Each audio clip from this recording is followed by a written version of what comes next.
あ、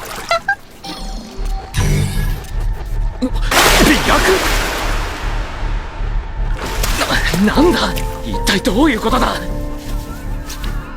あ、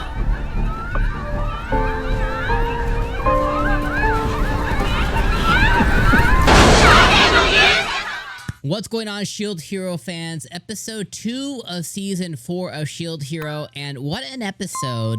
Now, honestly, I did warn you guys, for those who are into Shield Hero for the action, or maybe it doesn't have, I mean, Shield Hero doesn't have a whole lot of fan service, but, you know, maybe if it's for fan service, or if you're looking for the furthering of Raphtalia and Naofumi's relationship, which I think is still coming, you know, among other things, this season is going to be a bit rough because this season is showing its cards that it's all focused on political intrigue and the politics of this world, right? You know, they're getting prepared for the Phoenix, you know, they're going to go do 𝐜𝐴TN, you know, to figure out Raphtalia stuff. And then they're preparing for the Phoenix to come and invade, kind of like the turtle did.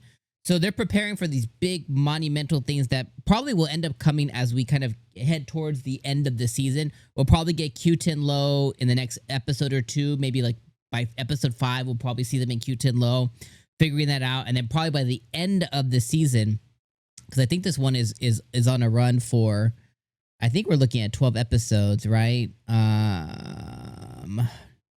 I'll double check that as I kind of talk through it, but as we look through like the rest of the season, we'll probably get the Phoenix kind of like towards the end of the season, which totally makes sense. But again, if you are, you know, in for those moments, then it kind of makes sense that this season is not going to really hit for you. Now, for me, I'm really loving it. Again, I told you guys last week, if you weren't here, I love politics, and especially in anime.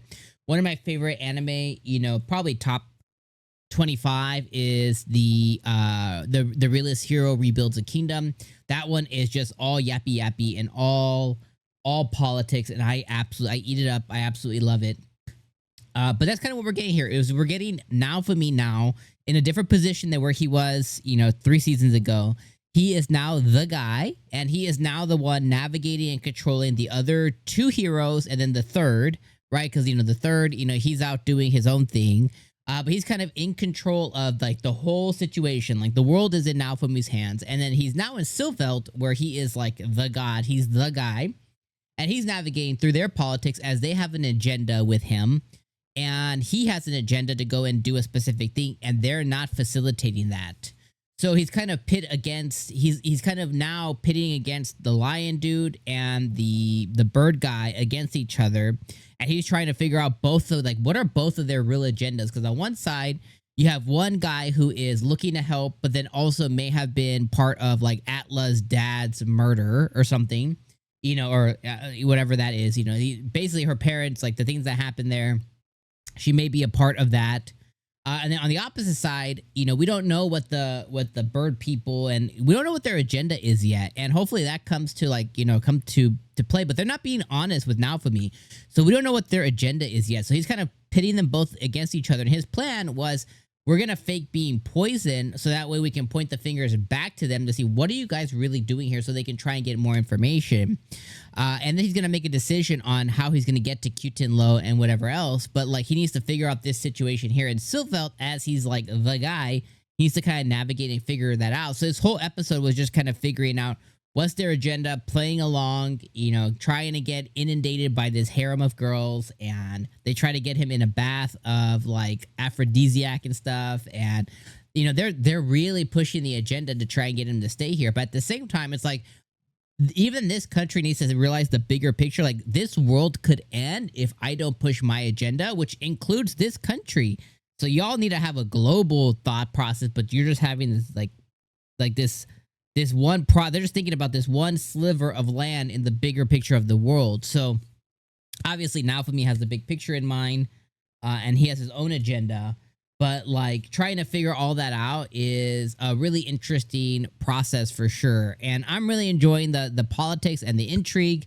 And I'm enjoying how, you know, Atla and her brother are kind of like at the top of the food chain this season. I love the focus on them. They're such interesting characters. I can't wait to find out more. One of their past confidants came here again, and kind of Naofumi's using him to kind of investigate everything. And then obviously we have everybody else who's kind of like just playing along. But overall, episode 2, fantastic. I think this was an 8 out of 10 episode. It really has me intrigued. I'm really into the episode. I'm like, okay, I can't wait to see what's going to happen next. And then next week is called True People. So we'll probably get to find out more about both of the sides' agenda and see what action Naofumi is going to take. But overall, loving the show, loving the episode. Season 4 is so good so far. I can't wait to watch more as kind of these main pieces and pillars begin to kind of fall into the bigger picture with the Phoenix and 𝐜𝐴 and everything else. So really exciting stuff.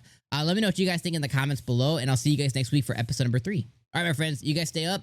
Peace out.